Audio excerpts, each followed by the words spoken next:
Nasema hivi, sio kwa ubaya.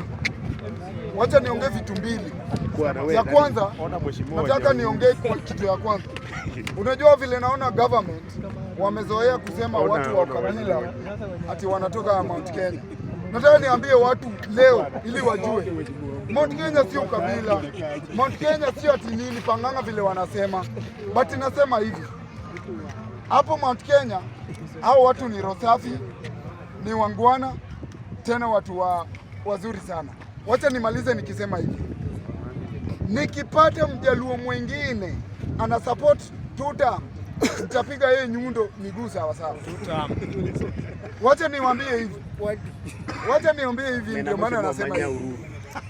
Tangu 1963 mzungu akatoka hapa Nairobi, anapatia Jaramogi Oginga Odinga power, akapatia Jaramogi Oginga power. Jaramogi Oginga power anangoja Kenyatta atoke Lancaster ndio akuja apatie Kenyatta power. Si angechukua hiyo power? After kuchukua hiyo akapatia Kenyatta mwenyewe, wakasumbuana na Jaramogi Oginga hadi akakufa. Hadi Kenyatta mwenyewe akakufa. Hadi Kenyatta akakufa. After that Raila mwenyewe, the baba wetu, akachukua, akatulinda, akatufanyia 1 2 3. Raila mwenyewe akasema Kibaki tosha. After kusema Kibaki tosha, Raila mwenyewe tena akaanza kupinga nani? Kibaki. Sasa anauliza Wajaluo wenzangu, nyinyi mnasema ati sijui tosha, sijui nini. Na wauliza hivi, sio kwa ubaya.